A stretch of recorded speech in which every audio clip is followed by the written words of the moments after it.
Ah, the World Cup, where legends are made and heroes are born. Who can forget Bobby Moore lifting the trophy at Wembley Stadium? Johan Cruyff leading the Dutch to the final in '74. Ronaldo coming back from the heartache of 4 years earlier to score twice in the 2002 final. But for every good guy, there's a bad guy. For every game-saving wonder tackle, there's a two-footed leg breaker. For every 30-yard thunder bastard, there's a guy going down like he's been shot when David Beckham barely touched him, getting him a red card, leaving 15-year-old me in tears and creating one of the biggest injustices in the history of human civilization. Yeah, Simeone, you're in this video. I still remember. Anyway, where were we? Oh yeah, the list. Spoiler alert, there's a few offences that haven't made the cut. Roy Keane walking out on Ireland is annoying if you're Irish, but to be fair, those dogs weren't going to walk themselves and they looked like they needed at least 3 walks a day. Patrice Evra leading a mutiny in the France squad in 2010 is not particularly captain-like behaviour, but it's not so much villainous as it is helpful.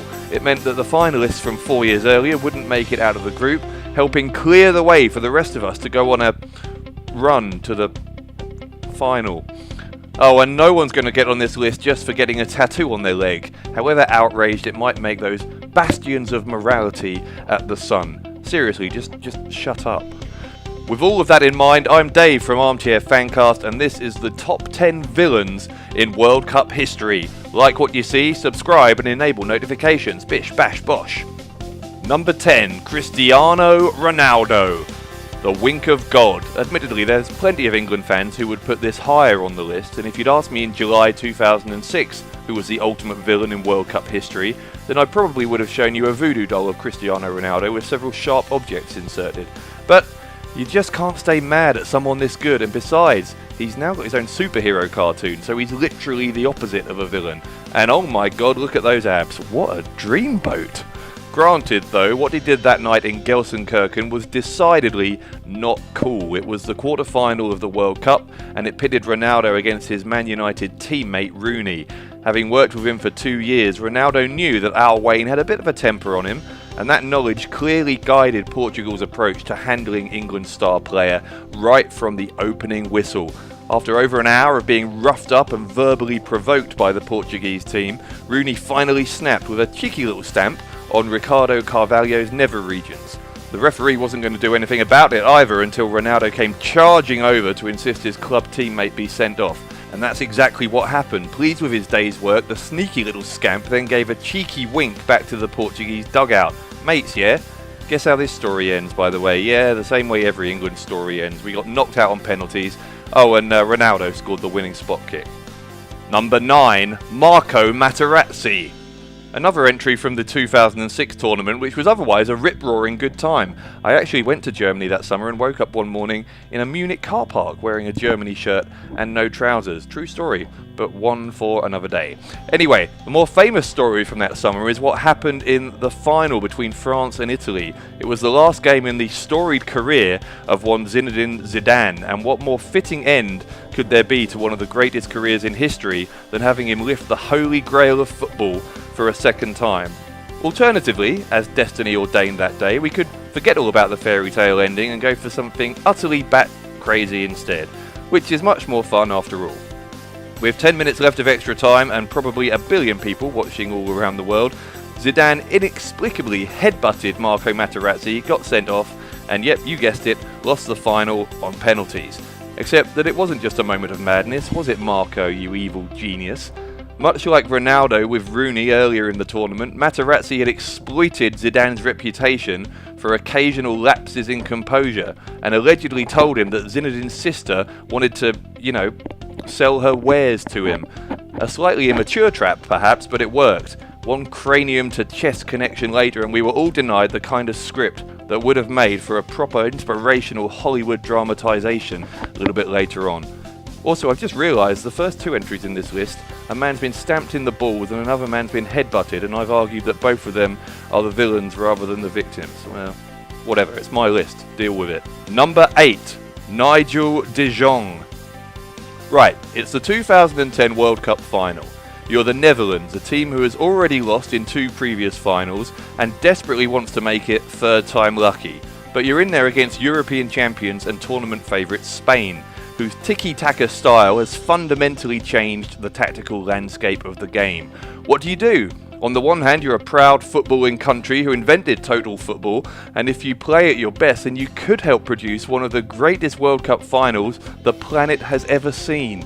On the other hand, here's a different plan. You could just kick lumps out of your opponents and try to win the match via knockout.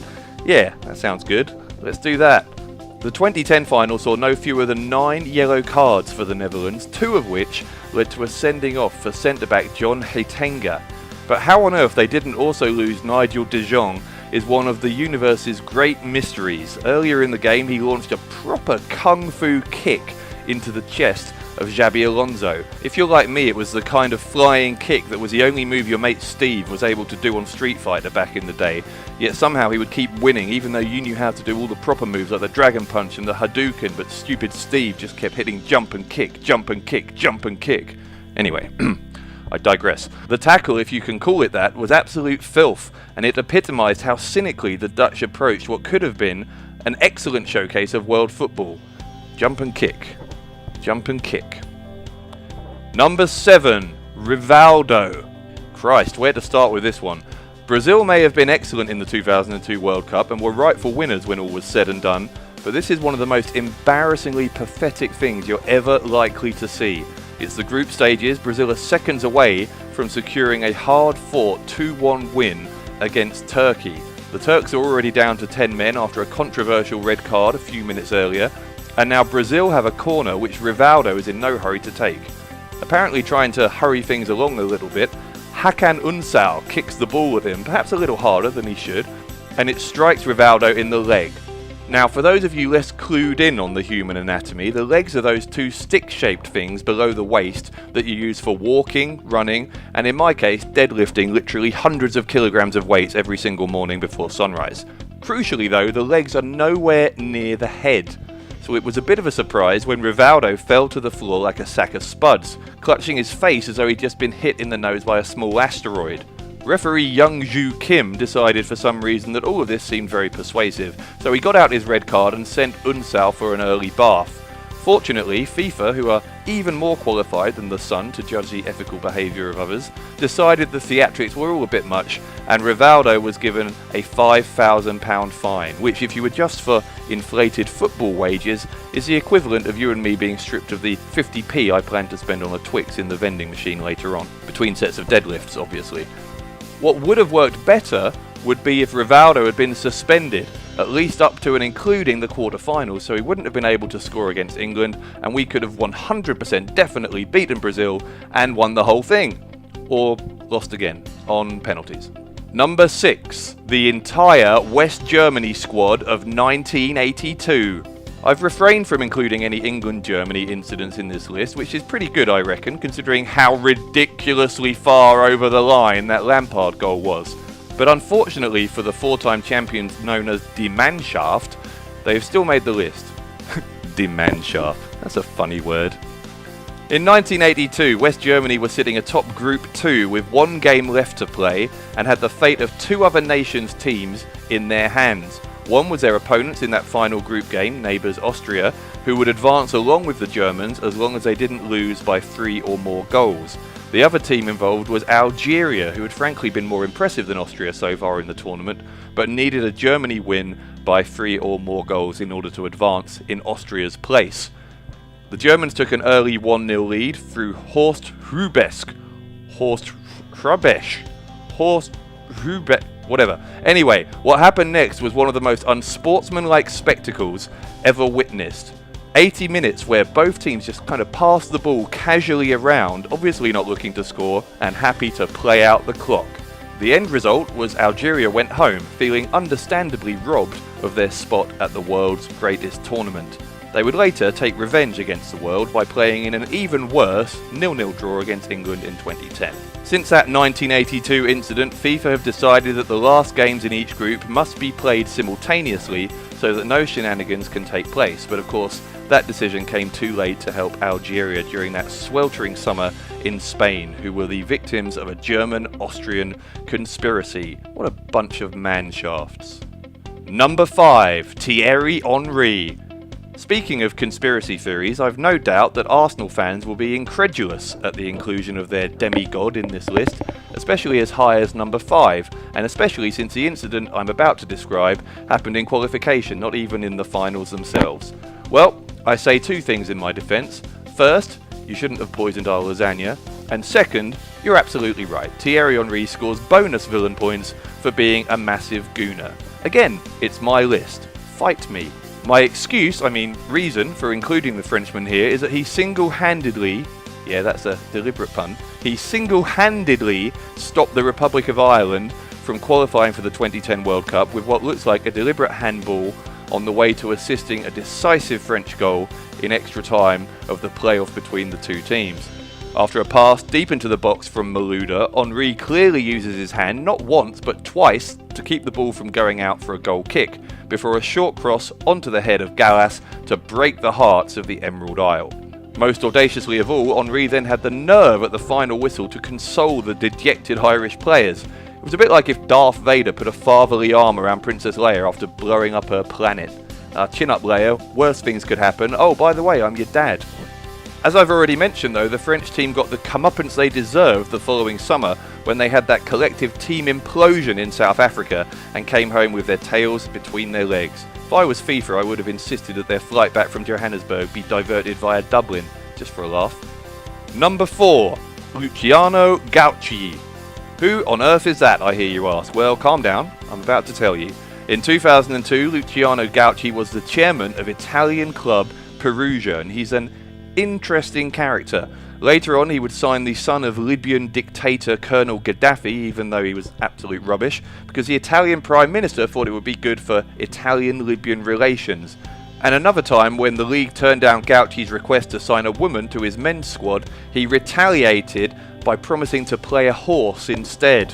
That'll show him, Luciano, yeah. Anyway, Gauci's most infamous act of idiocy came after Italy were knocked out of the 2002 World Cup by co-host South Korea in the second round thanks to a golden goal from An Jung-hwan. As it happened, Jung-hwan was playing on loan for Perugia at the time this happened, leading Gauci to cancel the deal and claim that Jung-hwan had offended the country that had welcomed him with open arms 2 years earlier. Gauci later realised that Jung-hwan was actually pretty nifty, so he tried to change his mind and sign him on a permanent deal. Unsurprisingly, the South Korean told him where to stick it. Well, how does this story end? In 2005, Perugia went bankrupt and the Italian government wanted to arrest Gauci on suspicion of fraud, so he legged it to the Dominican Republic. Brilliant. Number 3, Diego Simeone. It's taken considerable restraint not to make this number 1 on the list, and number 2 and number 3. In 1998, despite all the drama around manager Glenn Hoddle bringing a faith healer with him to France, the England team were among the favourites for the tournament after reaching the semis of Euro 96 and winning Le Tournoi de France a year later. Unfortunately, a last-minute defeat against Romania in the groups meant that the Three Lions only finished second and were paired with fellow heavyweights Argentina in the second round. It was, by any standard, a heck of a game. Argentina took the lead with a penalty, England equalised with one of their own, Michael Owen scored that goal to announce his arrival on the world stage, and Argentina scored from an admittedly ingenious set piece to make it 2-2, all before half-time. Then it happened. England's golden boy David Beckham, who'd been pushed around all day by the Argentinians, was fouled by midfield enforcer Diego Simeone. Beckham lashed out with his leg on his way back to his feet, causing Simeone to fall to the floor in a way that made Rivaldo in 2002 look like an angel. We all know exactly what happened next. Beckham got sent off, the game went to penalties, England inevitably lost, and Beckham was vilified by away fans for the next year or more. For his part, Simeone later admitted that he exaggerated his reaction to try and get Beckham sent off. Well, duh. Oh, that's not all, by the way. I only learned this recently, which is probably for the best because it would have been more than I could take in 1998, but apparently the Argentina players taunted the defeated England team from the windows of their team bus later that night as they left the stadium, which makes it all the sweeter that we beat them in 2002 thanks to a single goal from one David Beckham. Simeone now manages Atletico Madrid, who I really want to like but absolutely refuse to, and if he ever comes to manage Tottenham then I'll probably just stop watching football and become a cricket fan. Moron. God, I'm angry right now. Number 2, Diego Maradona.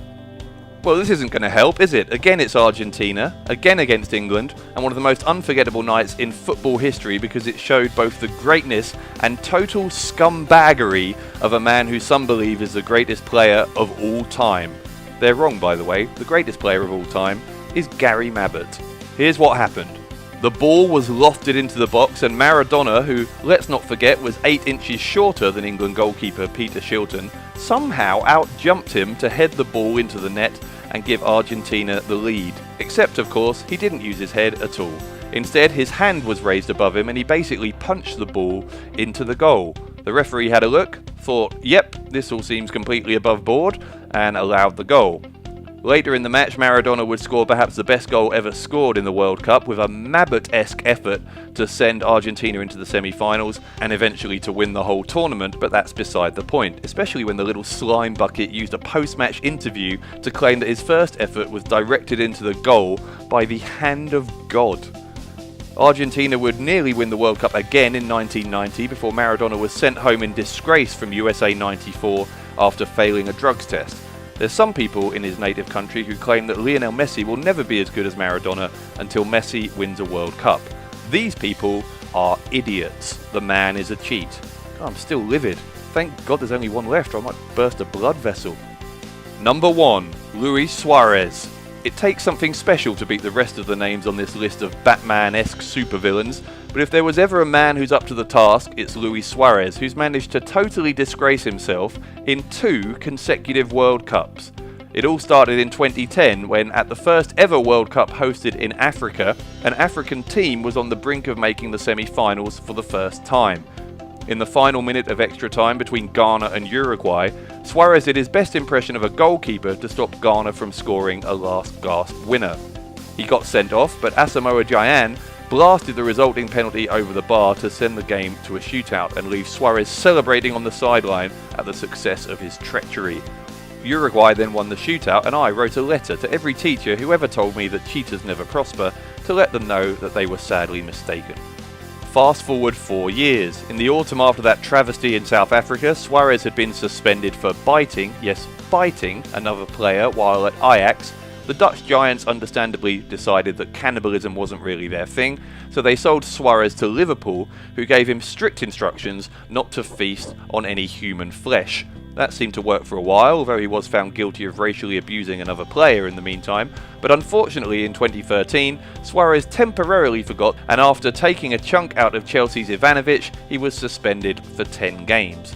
So you'd think he'd be on his best behaviour at the World Cup, right? Yeah, no. In Uruguay's final group game, he left bite marks in Giorgio Chiellini and then fell to the ground clutching his teeth as though the Italian's shoulder had somehow forced itself into his molars. Another red card, another lengthy suspension, another national embarrassment, although the president of Uruguay called the punishment fascist, which sort of implies that you can't be against cannibalism without being a far-right extremist. Suarez will be back in 2018, so who knows what wonders await us next. So, that's our list. Am I right? Who have I missed out? Let us know what you think in the comments below. You can follow me on Twitter here, and don't forget to like, share, and subscribe. I'm off to send Luis Suarez a vegan recipe book. Bye for now.